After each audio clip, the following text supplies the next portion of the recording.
പിറ്റേന്ന് കാശി വരുമ്പോഴേക്കും വൈഗ പോകാൻ റെഡിയായി നിൽക്കുമായിരുന്നു. എങ്കിൽ പോവാം, അവൻ ചോദിച്ചതും അവൾ തലയാട്ടി. ആൻറ്റി പോട്ടെ. വൈഗ കാത്തുമോളെ കെട്ടിപ്പിടിച്ച് കവിളിൽ ഉമ്മ വെച്ചു. തിരിച്ചു കാത്തുമോളും അവളെ കെട്ടിപ്പിടിച്ച് കവിളിൽ ഉമ്മ കൊടുത്തു. വൈഗ പോകുന്നതിൽ ആകെ സങ്കടത്തിലാണ് കാത്തു. ആൻറ്റി പെട്ടെന്ന് വരണേ. എൻ്റെ കാത്തുമോളുടെ അടുത്തേക്ക് ആൻറ്റി എളുപ്പം വരും. കാത്തുവിൻ്റെ തലയിൽ തലോടിക്കൊണ്ട് അവൾ പറഞ്ഞു. കാശി അവളുടെ ലഗേജ് എടുത്ത് കാറിലേക്ക് വെച്ചു. എല്ലാവരോടും യാത്ര പറഞ്ഞ് അവർ ഇറങ്ങി. വണ്ടിയിൽ കയറിയപ്പോൾ തൊട്ട് അവൾ മിണ്ടാതെ പുറത്തേക്ക് നോക്കി ഒരേ ഇരിപ്പാണ്. എന്താ ആമി ഇത്? നീ എന്താ ഇങ്ങനെ? സാധാരണ എല്ലാവരും എങ്ങനെയെങ്കിലും വെക്കേഷൻ കിട്ടി നാട്ടിൽ പോവാനാണ് ഇഷ്ടം. നീ മാത്രം എന്താ ഇങ്ങനെ ആമി? ഞാനും അങ്ങനെ തന്നെയായിരുന്നു കാശി. നിന്നെ പോലെ ഒരു ഫ്രണ്ടിനെ കിട്ടുന്നതിന് മുമ്പ് വരെ. ഇപ്പോൾ നിന്നെ വിട്ട് പോകണമെന്ന് ഓർത്തപ്പോൾ ഒരു സങ്കടം. നിന്നെ കിട്ടിയതിനു ശേഷം ആദ്യമായല്ലേ നാട്ടിൽ പോകുന്നേ. ഇതിനിടയിൽ വന്ന ചെറിയ വെക്കേഷനല്ല, വീട്ടിൽ ഓരോ കാരണം പറഞ്ഞ് ഞാൻ ഇവിടെ തന്നെയല്ലേ നിന്നേ. 2 മാസം പെട്ടെന്ന് പോവില്ലേ ആമി? പിന്നെന്താ? അവൾ ഒന്നും മിണ്ടാതെ കണ്ണുകളടച്ച് സീറ്റിൽ ചാരിയിരുന്നു. റെയിൽവേ സ്റ്റേഷനിലെത്തി. അധികം താമസിയാതെ അവൾക്കുള്ള ട്രെയിൻ വന്നു. കാശി തൻ്റെ കയ്യിലിരുന്ന കുപ്പിവെള്ളം അവളുടെ കയ്യിൽ കൊടുത്തു. അവൾ ട്രെയിനിൽ കയറാൻ പോയതും പെട്ടെന്ന് തിരിഞ്ഞ് കാശിയെ കെട്ടിപ്പിടിച്ചു. ഞാൻ നിന്നെ ഒരുപാട് മിസ് ചെയ്യും. അവളുടെ കണ്ണുകൾ നിറഞ്ഞു. ഞാനും എൻ്റെ ആമിയെ ഒരുപാട് മിസ് ചെയ്യും. പെട്ടെന്ന് ഇങ്ങ് വന്നേക്കണം. അവളെ തന്നിൽ നിന്ന് അടർത്തി മാറ്റി അവൻ പറഞ്ഞു. അവൾ തിരികെ ട്രെയിനിൽ കയറി. പിന്നെ ഞാനില്ല എന്ന് കരുതി ഒറ്റയ്ക്ക് അങ്ങനെ കറങ്ങി നടന്ന് സുഖിക്കേണ്ട. ഞാൻ തിരികെ വന്ന് ഒന്നിച്ച് കറങ്ങിയാൽ മതി. ഓ ആയിക്കോട്ടെ. പിന്നെ സൂക്ഷിക്കണം. ഒറ്റയ്ക്കാണ് കേട്ടല്ലോ. ശരി. അപ്പോഴേക്കും ട്രെയിൻ മെല്ലെ നീങ്ങി തുടങ്ങി. അവനിൽ നിന്നും അകലും തോറും തൻ്റെ പ്രിയപ്പെട്ടതെന്തോ തന്നിൽ നിന്ന് അകലുന്നത് പോലെ തോന്നി അവൾക്ക്. അവൻ്റെ അവസ്ഥയും മറിച്ചല്ല. അവൾ പോയതും അവൻക്ക് നിരാശ തോന്നി. റെയിൽവേ സ്റ്റേഷൻ ചെന്നതും അവളെ കൂട്ടിക്കൊണ്ടുപോവാൻ ചെറിയച്ഛൻ വന്നു. അവൾ നേരെ വീട്ടിലേക്ക് ചെന്നതും അവളെ കാത്ത് സീമ സിറ്റൗട്ടിൽ തന്നെ ഇരിക്കുന്നുണ്ടായിരുന്നു. ചെറിയമ്മേ. വണ്ടിൽ നിന്നിറങ്ങി സീമയെ കണ്ടതും അവൾ ഓടിച്ചെന്ന് കെട്ടിപ്പിടിച്ചു. മോളെ, എത്ര നാളായി നിന്നെ ഒന്ന് കണ്ടിട്ട്. നീ ആകെ ക്ഷീണിച്ചു പോയല്ലോ. അത് ചെറിയമ്മയ്ക്ക് തോന്നുന്നതാണ്. കണ്ടു ചെറിയച്ച, ഞാൻ എപ്പോൾ വന്നാലും ഇത് തന്നെയല്ലേ പറയാറ്. അത് സത്യം തന്നെയല്ലേ മോളെ? ബെസ്റ്റ്. ഞാനിത് ആരോടാ പറഞ്ഞ്? രണ്ടും കണക്കാ. അതെ, ഞങ്ങൾക്ക് നിന്നോടുള്ള സ്നേഹം കൊണ്ടല്ലേ മോളെ. ഓ ആയിക്കോട്ടെ. ഇപ്പം എനിക്ക് നല്ല വിശപ്പുണ്ട്. എന്താ കഴിക്കാനുള്ളത്? നിനക്ക് ഇഷ്ടപ്പെട്ടതെല്ലാം ഉണ്ട്. ആദ്യം പോയി കുളിച്ച് ഈ വേഷമൊക്കെ മാറി വാ. ശരി. റൂമിൽ ചെന്നതും ഫോൺ എടുത്ത് കാശിയെ വിളിച്ചു. ആമി വീട്ടിലെത്തിയോ? ദാ വന്നതേ ഉള്ളൂ. നിനക്ക് ഓഫീസിൽ പോവാൻ സമയമായില്ലേ? പോവാൻ തുടങ്ങുവാ. അല്ല, നിന്റെ സങ്കടമൊക്കെ മാറിയോ? അതങ്ങനെ മാറുവോ? ഇപ്പം മോള് ഫ്രഷായി വല്ലതും കഴിക്കാൻ നോക്ക്. ഞാൻ പോവാൻ ഇറങ്ങുവാ. വൈകിട്ട് വിളിക്കാം. എന്നും കാശിയുമായി കുറേ സമയം ഫോണിൽ സംസാരിക്കുമെങ്കിലും അവൻ അടുത്തില്ലാത്തത് അവളെ ആകെ സങ്കടപ്പെടുത്തി. കാശി അവൾക്ക് ആരാണെന്ന് തിരിച്ചറിയുകയായിരുന്നു അവൾ. അവനിൽ നിന്നും ഒരിക്കലും അകന്നു നിൽക്കാൻ താൻ ആഗ്രഹിക്കുന്നില്ല എന്നവൾ സ്വയം തിരിച്ചറിഞ്ഞു. റൂമിൽ കട്ടിൽ ചാരി കണ്ണുകൾ അടച്ചിരിക്കുകയായിരുന്നു അവൾ. കൈകൾ ഒരു നനുത്ത സ്പർശമറിഞ്ഞതും അവൾ കണ്ണു തുറന്നു. നോക്കിയപ്പോൾ അരികിലിരിക്കുന്ന സീമയെയാണ് കണ്ടത്. എന്താ ചെറിയമ്മേ, മോൾക്ക് എന്തെങ്കിലും വിഷമമുണ്ടോ? അതെന്താ അങ്ങനെ ചോദിച്ചത്? എനിക്കെന്ത് വിഷമം? അല്ല, മോൾ വന്നപ്പോൾ തൊട്ട് മോളുടെ മുഖത്തൊരു സന്തോഷമില്ലാത്ത പോലെ. എപ്പോഴും ഇങ്ങനെ റൂമിൽ തന്നെ, ഒന്നിനും ഒരു ഉഷാറില്ലാത്തതുപോലെ. സാധാരണ മോൾ വെക്കേഷൻ വന്നാൽ ഇങ്ങനെയൊന്നുമല്ലല്ലോ, ഒരു ഉത്സവം പോലെയല്ലേ നീ വന്നാൽ. ഇപ്പോൾ ഇതെന്താ ഇങ്ങനെ? ഒന്നുമില്ല ചെറിയമ്മേ, ഞാൻ കാത്തുമോളെയും ഫ്രണ്ട്സിനെയൊക്കെ നല്ലോണം മിസ് ചെയ്യുന്നുണ്ട്. ചിലപ്പോൾ അതായിരിക്കും. അത്രേ ഉള്ളൂ? അതിനിങ്ങനെ വിഷമിച്ചിരിക്കുകയാണോ? ഇനി 1 വർഷം കൂടിയല്ലേ മോള് അവിടെ നിൽക്കുന്നേ. ഇങ്ങ് തിരിച്ചു വരും. ഇപ്പോഴേ ഇങ്ങനെ സങ്കടപ്പെട്ട അപ്പോൾ എന്തു ചെയ്യും? എന്നും അവിടെ തന്നെ നിൽക്കാൻ പറ്റുമോ? അതുപോട്ടെ, പഠിത്തമൊക്കെ കഴിഞ്ഞു വന്നാൽ കുറച്ച് നാൾ കഴിയുമ്പോൾ മോളെ കെട്ടിച്ചു വിടുമ്പോൾ ഞങ്ങളെയും വിട്ട് പോവണ്ടേ? അതൊന്നും ഓർത്ത് ഇങ്ങനെ സങ്കടപ്പെട്ടിരിക്കാതെ ആ പഴയ വൈകക്കുട്ടിയായിരിക്കണം. ഞാൻ അങ്ങോട്ട് ചെല്ലട്ടെ, കുറച്ച് പണിയുണ്ട്. അവളെ ചേർത്ത് പിടിച്ച് മൂർത്താവിൽ ചുംബിച്ചുകൊണ്ട് സീമ പറഞ്ഞു. അവർ പോയിട്ടും അവളുടെ മനസ്സിൽ അവർ പറഞ്ഞ വാക്കുകളായിരുന്നു. 1 വർഷം കൂടി മാത്രം. അത് കഴിഞ്ഞാൽ എൻ്റെ ഈശ്വര. ഒരിക്കലും അവൾ ചിന്തിക്കാത്ത കാര്യങ്ങളായിരുന്നു കാശിയെ പിരിയുന്ന കാര്യം. അവൾക്ക് ആലോചിക്കാൻ കൂടി കഴിയില്ലായിരുന്നു. ഫോൺ ബെല്ലടിക്കുന്നത് കേട്ടാണ് അവൾ ചിന്തകളിൽ നിന്നും പെട്ടെന്ന് ഞെട്ടി ഉണർന്നത്. ഫോൺ എടുത്തു നോക്കിയപ്പോൾ ചെറുചിരിയോടെ സ്ക്രീനിൽ തെളിഞ്ഞ കാശിയുടെ മുഖം കണ്ടതും അവളുടെ ഉള്ളിൽ കുളിർക്കാറ്റ് വീശി. അവൾ ഉടനെ കോളെടുത്തു. ആമി. എന്തു പറ്റി? നിനക്ക് വയ്യേ? സൗണ്ടെല്ലാം വല്ലാതിരിക്കുന്നു. ഒന്നുമില്ല, നിനക്ക് തോന്നിയതാണ്. ആണോ? തോന്നിയതാ? ആന്നേ. എങ്കിൽ കുഴപ്പമില്ല. കാശി, ഞാനൊരു കാര്യം ചോദിക്കട്ടെ? നീ ചോദിക്ക്. ഇനി 1 വർഷം കൂടെ ഉള്ളൂ എൻ്റെ കോഴ്സ് കംപ്ലീറ്റ് ആവാൻ. അത് കഴിഞ്ഞ് ഞാൻ നിന്നെ വിട്ട് തിരികെ പോരും. ഇതുപോലെയൊക്കെ ഫോണിൽ സംസാരിക്കും. കുറച്ചുനാൾ കഴിയുമ്പോൾ ഏതേലും ഒരുത്തൻ്റെ കൂടെ എന്നെ കെട്ടിച്ചയക്കും. അതോടെ അതും തീരും. നമ്മുടെ സൗഹൃദവും അവിടെ അവസാനിക്കുമോ കാശി? അവൾ ചോദിച്ചതും എന്തു മറുപടി പറയുമെന്നറിയാതെ അവൻ നിന്നു. അവനും അറിയില്ലായിരുന്നു എന്താണ് സംഭവിക്കുക എന്ന്. ഒരിക്കലും അവളെ പിരിയുന്ന കാര്യം ആലോചിക്കാൻ പോലും കഴിയില്ല. പക്ഷേ ഇപ്പോൾ അവൾ പറഞ്ഞത് കേൾക്കുമ്പോൾ അവൻ്റെ ഉള്ളിലും നീറ്റൽ അനുഭവപ്പെട്ടു. ആമി അവൾ ഇന്ന് അത്രമേൽ പ്രിയപ്പെട്ടവളാണ്. കാശി, നീ എന്താ ഒന്നും പറയാത്തത്? അവളുടെ ചോദ്യമാണ് അവനെ ചിന്തകളിൽ നിന്ന് ഉണർത്തിയത്. നീ ഇതെന്തൊക്കെയാ ആമി ചിന്തിച്ചു കൂട്ടുന്നത്? വെറുതെ ഓരോന്ന് ചിന്തിക്കുന്നു. ഞാൻ പറഞ്ഞത് സത്യമല്ലേ കാശി? എങ്കിൽ കേട്ടോ, ഈ ആമിയെ ഞാൻ ഒരിക്കലും നഷ്ടപ്പെടുത്തില്ല. എന്നും എൻ്റെ കൂടെ തന്നെ കാണും. ഉറപ്പാണോ കാശി? അവൻ്റെ വാക്കുകൾ കേട്ടതും അവളുടെ മനസ്സിൽ കുളിർമഴ പെയ്തു. ഉറപ്പ്. ഇനിയെങ്കിലും ആവശ്യമില്ലാത്ത കാര്യങ്ങൾ ചിന്തിച്ചു കൂട്ടാതെ പോയി കിടന്നുറങ്ങാൻ നോക്ക്. ഞാൻ നാളെ വിളിക്കാം. Okay, good night Kashi. സൗഹൃദത്തിനപ്പുറം കാശിയോടുള്ള തൻ്റെ ഇഷ്ടം വളരുന്നത് അവൾ അറിഞ്ഞു. ഒരു നിശ്വാസത്തോടെ അവൾ കട്ടിലേക്ക് ചാഞ്ഞു കിടന്നു. 2 മാസത്തിനു ശേഷം കാശിക്കരികിലേക്ക് പോകുന്നതിൻ്റെ സന്തോഷത്തിലായിരുന്നു വൈഗ. അവൾ ഫോണെടുത്ത് കാശിയെ വിളിച്ചു. ആമി, നീ ഇറങ്ങിയോ? ദേ ഇറങ്ങാൻ തുടങ്ങുവാ. ഞാൻ നിന്നെ ഇപ്പോൾ വിളിക്കാൻ തുടങ്ങുമായിരുന്നു. ആണോ? അതിനു മുൻപേ ഞാൻ വിളിച്ചില്ലേ? എനിക്ക് റെയിൽവേ സ്റ്റേഷൻ വന്ന് നിന്നെ പിക്ക് ചെയ്യാൻ പറ്റില്ല. ഒരു അർജൻറ്റ് മീറ്റിംഗ് ഉണ്ട്, ഒഴിവാക്കാൻ കഴിയില്ല. ഞാൻ മാക്സിമം നോക്കി.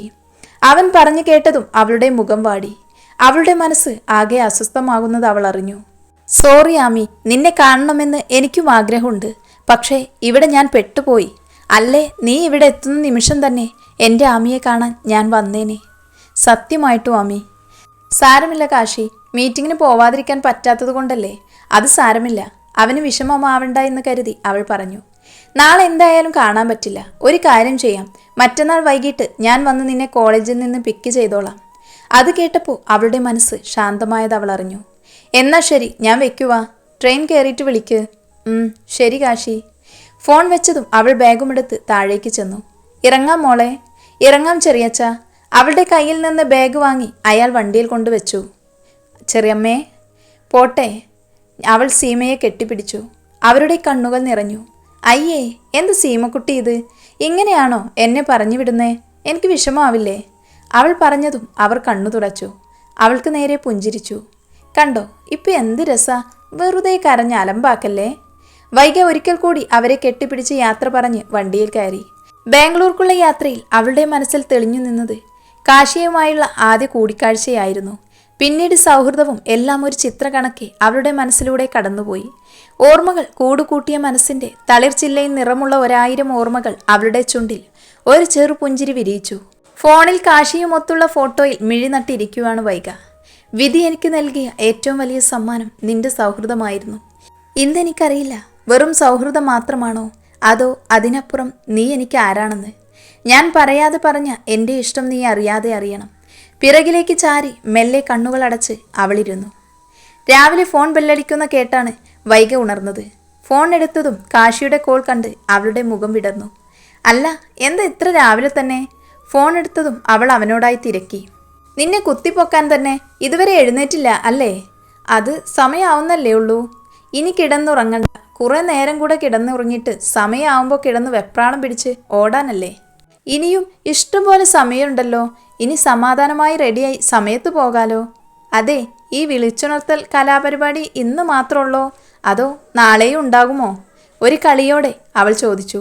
നാളെ മാത്രമല്ല, ഇനി എന്നും അങ്ങോട്ട് കാണും. അപ്പോൾ ഞാനിനി അലാറം വെക്കണ്ടെന്ന് ചുരുക്കം. ആ, അങ്ങനെയെങ്കിൽ അങ്ങനെ. എന്നാൽ പോയി ഫ്രഷ് ആവാൻ നോക്ക്. വൈകിട്ട് എന്നെ പിക്ക് ചെയ്യാൻ വരില്ലേ? പിന്നെ വരാതെ. കോളേജ് കഴിയുമ്പോൾ നീ വന്നാൽ മതി, ഞാൻ അവിടെ കാണും. ശരി, ബൈ. ബൈ കാശി. ക്ലാസ്സിലിരിക്കുമ്പോഴും ഇടയ്ക്കിടയ്ക്ക് അവളുടെ ശ്രദ്ധ വാച്ചിലേക്ക് വീണുകൊണ്ടിരുന്നു. ഓരോ നിമിഷവും ഓരോ യുഗം പോലെ അവൾക്ക് തോന്നി. എങ്ങനെയൊക്കെയോ അവസാനവറും തീർന്നപ്പോൾ ക്ലാസ്സിൽ നിന്നിറങ്ങി അവൾ ഓടുകയായിരുന്നു. കാശിയുടെ അരികിലെത്താൻ അവൾക്ക് എന്തെന്നില്ലാത്ത സന്തോഷം തോന്നി. ഗേറ്റ് കടന്നപ്പോൾ തന്നെ അവൾ കണ്ടു റോഡിനപ്പുറത്ത് കാറിൽ ചാരി ഫോണിൽ സംസാരിച്ചു കൊണ്ട് നിൽക്കുന്ന കാശിയെ. അവളുടെ കണ്ണുകൾ വിടർന്നു. അവനെ കണ്ട സന്തോഷത്തിൽ മറ്റൊന്നും ശ്രദ്ധിക്കാതെ കാശി എന്ന് വിളിച്ചുകൊണ്ട് റോഡ് മുറിച്ചു കടക്കാൻ തുടങ്ങവേ എതിർവശത്തു നിന്നും വരുന്ന കാറ് അവൾ കണ്ടില്ല. അവളുടെ വിളി കേട്ട് തിരിഞ്ഞു നോക്കിയ കാശി കാണുന്നത് അവൾക്കടുത്തേക്ക് പാഞ്ഞു വരുന്ന കാറായിരുന്നു. ആ കാഴ്ച കണ്ടതും കാശിക്ക് തൻ്റെ ശ്വാസം നിലയ്ക്കുന്നത് പോലെ തോന്നി. ആമി, എന്ന് വിളിച്ച് അവൻ അവൾക്കരികിലേക്ക് ഓടി. അപ്പോഴാണ് തനിക്ക് നേരെ വരുന്ന വണ്ടി അവൾ കാണുന്നത്. എന്തു ചെയ്യണമെന്നറിയാതെ അവൾ കണ്ണുകൾ ഇറുക്കെ അടച്ചു. അപ്പോഴേക്കും കാറ് അവൾക്കരികിലെത്തി ഒരു ശബ്ദത്തോടെ ബ്രേക്കിട്ട് നിന്നു. കാശി വന്ന് അവളെ പിടിച്ചു മാറ്റുമ്പോഴാണ് അവൾ കണ്ണുകൾ തുറന്നത്. അപ്പോഴേക്കും കാശിയുടെ കൈകൾ അവളുടെ കവിളിൽ പതിഞ്ഞു. അടുത്ത നിമിഷം തന്നെ അവൻ അവളെ ഇറുക്കെ പുണർന്നു. അവൻ്റെ കണ്ണുകളും നിറഞ്ഞു വന്നു. അല്പസമയത്തിനു ശേഷം അവൻ്റെ പെട്ടെന്നുള്ള പ്രവൃത്തിയിൽ അവളും ഒന്ന് ഞെട്ടി. അവളുടെ കൈയും പതിയെ അവനെ പുണർന്നു. എന്തോ ഓർത്ത പോലെ കാശി അവളിൽ നിന്ന് അടർന്നു മാറി. തങ്ങളെ തന്നെ നോക്കി നിൽക്കുന്ന കണ്ണുകളെ അവഗണിച്ച് കാശി അവളുടെ കൈയും പിടിച്ച് കാറിനരികിലേക്ക് നടന്നു. അവളെ മുന്നിലെ ഡോറ് തുറന്ന് ഉള്ളിലിരുത്തി അവനും കയറി വണ്ടിയെടുത്തു. പരസ്പരം ഒന്നും മിണ്ടാതെയായിരുന്നു.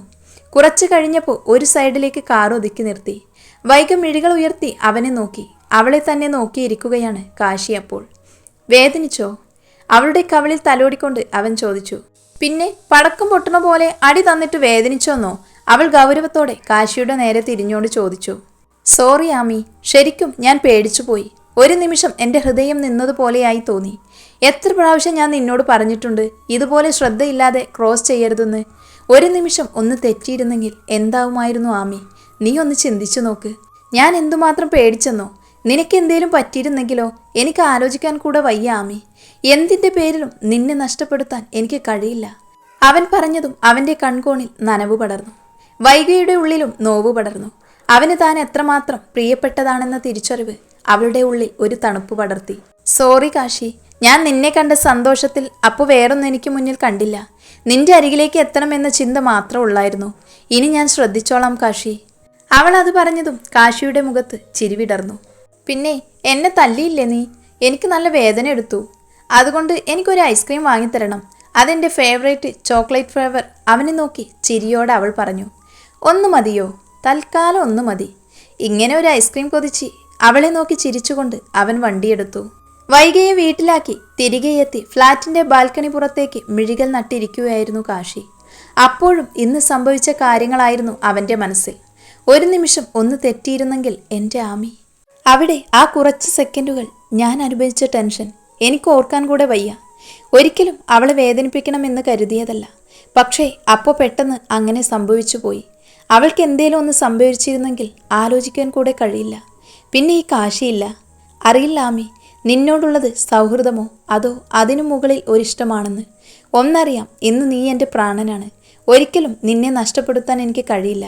കുഞ്ഞു കുസൃതി ഒളിപ്പിച്ച കണ്ണുകളാൽ ചിരിക്കുന്ന അവളുടെ ഫോട്ടോ നോക്കി കാശിയിരുന്നു.